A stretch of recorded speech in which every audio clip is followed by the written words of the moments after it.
The cameras were rolling on another Family Feud taping when 66-year-old Tony Marcello shuffled onto the stage in his worn work clothes, looking every bit the humble neighborhood barber he'd been for 40 years. But when Steve Harvey discovered what Tony had been secretly building while cutting hair for 3 generations, he would bow in respect and create one of the most powerful moments in television history.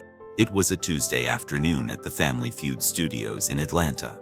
Steve Harvey was in his element, that navy suit perfectly pressed, working the crowd with his trademark charm. The Marcello family from Brooklyn was competing against the Johnson family from Memphis, and the energy was exactly what you'd expect from a game show taping. But Tony Marcello wasn't really focused on the game.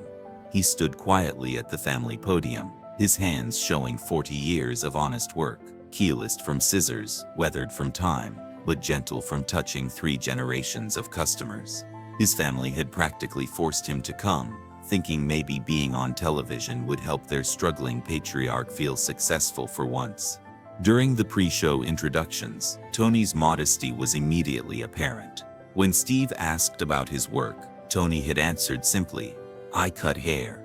Been doing it 40 years in the same shop on Bensonhurst Avenue." 40 years in the same shop, Steve had repeated, sensing there was more depth here than met the eye. "That's loyalty, man. That's dedication." Tony had just nodded, uncomfortable with any attention. "It's just a job, nothing special." But Steve's instincts told him there was something special about this quiet man who seemed to carry himself with the dignity of someone who'd seen a lot of life. The game progressed normally through the first 3 rounds. The Marcello family was doing well enough, but Tony mostly let his younger relatives handle the answers.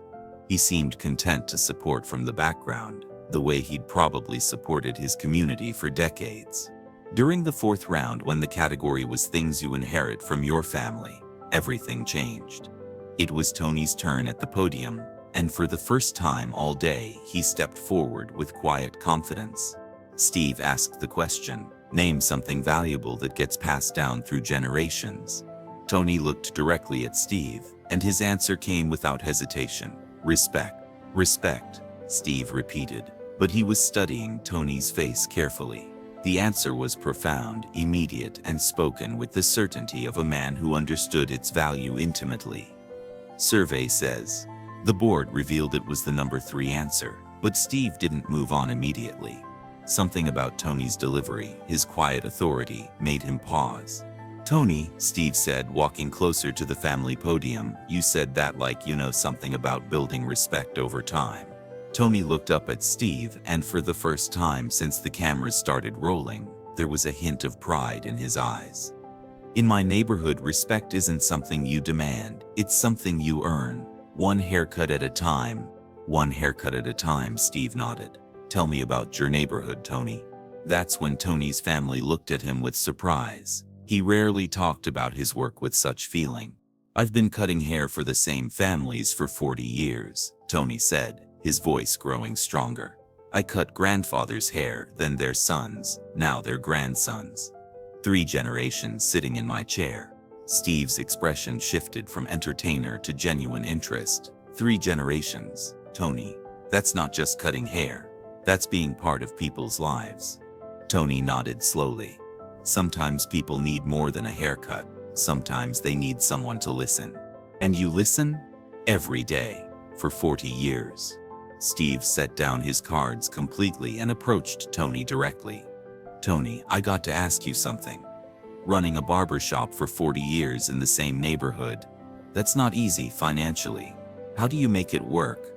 Tony looked down, then back up at Steve with something approaching embarrassment. "We get by. It's not about the money." But Steve's next question would reveal a truth that would shock everyone in that studio. "Tony," Steve said gently, "what do you charge for a haircut?" Tony's discomfort was immediate and obvious. His family members leaned forward, suddenly paying attention to a conversation they'd never really had with their patriarch. "It depends," Tony said quietly. "Depends on what?" "On what people can afford." Steve's eyebrows raised. "What do you mean, what they can afford?"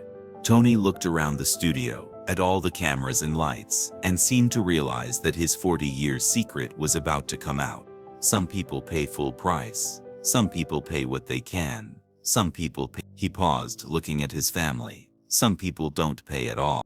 The studio fell completely silent. Steve's hand moved into his protective gesture, palm forward, fingers extended, as he sensed they were approaching something profound. Tony, how many customers don't pay? About half, Tony whispered. Steve's mouth opened slightly in that expression of amazement that had become his trademark. Half? Tony, how do you stay in business giving away half your work? That's when Tony looked directly at Steve and said the words that would change everything. Who said anything about staying in business? I own the building. Behind the scenes, Steve made a decision that would reveal the most extraordinary secret in Family Feud history. Steve stared at Tony for a long moment, processing what he'd just heard. You own the building your shop is in. Yes, just that building? Tony looked at his family who were staring at him in complete shock, then back at Steve. Not just that building. Steve's voice dropped to that intimate tone that transformed entertainment into revelation. How many buildings, Tony? 25. The studio erupted in gasps. Tony's family looked like they'd been struck by lightning. His nephew Vincent, who had been helping with family expenses, sat down heavily. 25 buildings, Steve repeated slowly. Tony, are you telling me you're a real estate mogul? Tony shook his head quickly. I'm a barber. I bought buildings when I could, fixed them up, rented them out. For 40 years. For 40 years. Steve looked at the production team, then back at Tony. Tony, I need to ask you something, and I need you to be honest with me. What's your net worth? Tony looked incredibly uncomfortable. I don't really think about it that way. Approximate. Tony took a deep breath. Maybe $8 million. The studio exploded. The audience was on its feet. Tony's family was in complete shock. Vincent had his head in his hands. But Steve Harvey was just getting started. Tony, Steve said, his voice carrying a gravity that silenced the entire studio.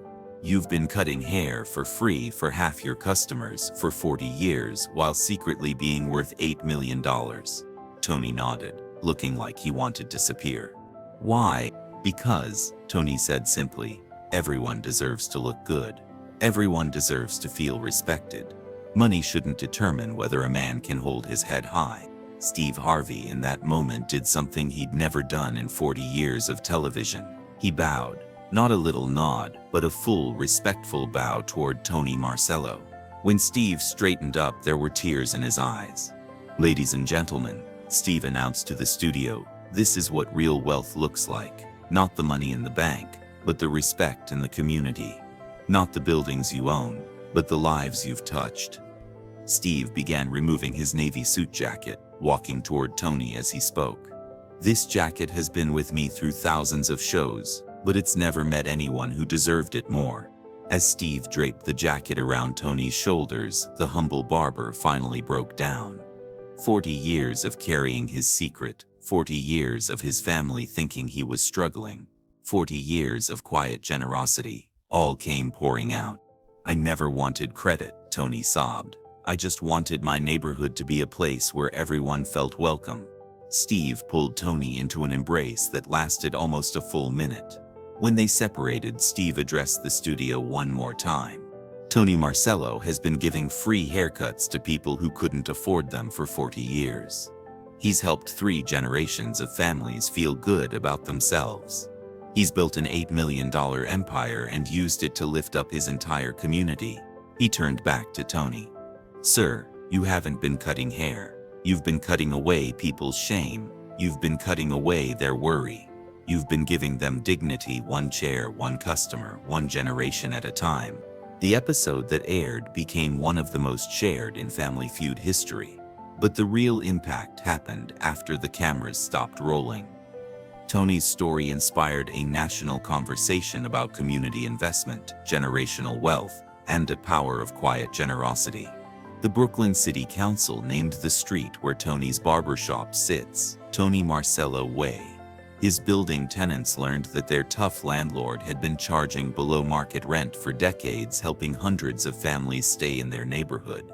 Tony never changed his routine. He still opens his shop at 7 a.m., still charges what people can afford, still listens to 3 generations pour out their hearts in his chair. The only difference is that now people understand they're not just getting a haircut, they're experiencing a masterclass in how to build real wealth, one act of service at a time.